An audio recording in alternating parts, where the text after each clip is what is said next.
Minister, it's welcome, obviously, that the European Council has endorsed the aim of making the European Union carbon neutral by 2050, or climate neutral, in line with the Paris Agreement. And I note also the Taoiseach's comments about this new Climate Action Forum, which we'll have with ourselves, Denmark and Sweden, whose work obviously could be very valuable.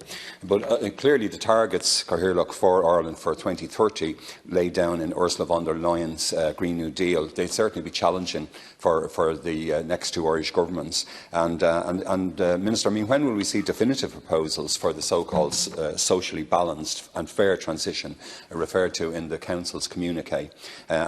What proposals, if any, did the Taoiseach actually make on the fair transition and climate mitigation measures? We've been heard about. He mentions, I think, a just transition mechanism for regions and industries. But what on earth does that mean? And for people who are struggling away on the ground, and people in fuel poverty and so on.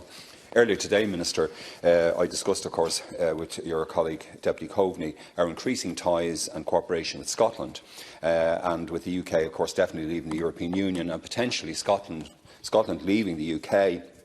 And wanting to maintain its membership of the European Union. It is time to question, I think, the whole structure of membership and enlargement. And it does seem to be from this Council meeting and the last few Council meetings that although we had the annual enlargement package and country reports on 29th of May 2019, that enlargement seems to have been put on the back burner.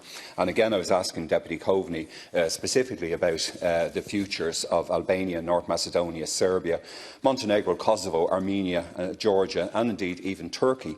And it does seem that your colleagues, they parked enlargement once again, even though it's absolutely critical for Balkan security and economic development. And we've seen Turkey's recent unfriendly moves to the republics of Cyprus and Greece, our sister states in the European Union. I know that you have the planned conference on the future of Europe, and that's absolutely timely, also in the context of Brexit.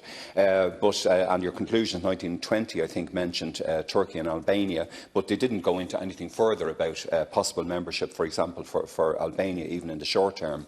We do know, however, Cathaoirleach, that Germany's opposition to Turkey's accession since negotiations started in 2005 with Turkey, it's gone on a decade and a half, Minister, Germany's opposition has been a major reason for the rise and maintenance in power of President Erdogan and his AKP party, and the disturbing policies, of course, of the current Turkish regime, which has turned away from the great reforms of Mustafa Kemal Ataturk and the Turkish Republic earlier in the last century. And it has to be asked what kind of definitive actions can be taken about this now.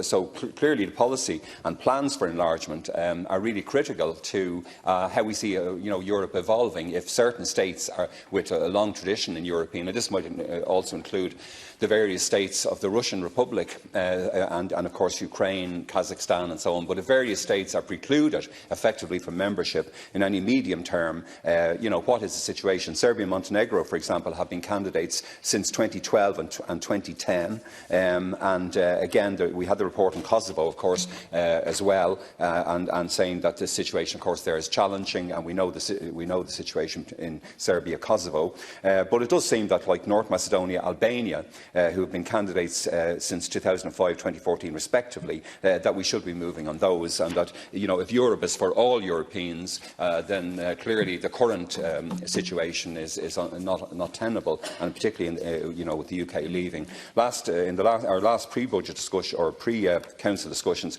I did mention, of course, the multi-annual financial framework, and obviously our budget contributions, as I was saying then, they are increasing fairly rapidly, 3 billion I think next year, up to 3.5 billion 2023. But the Taoiseach himself said, I think, before the Council that he expected our contributions now to increase dramatically.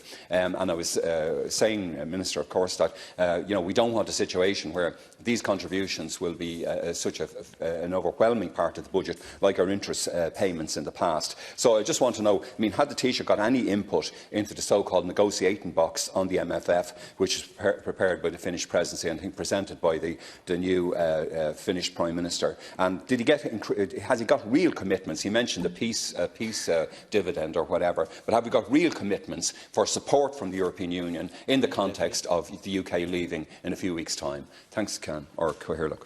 Thank you.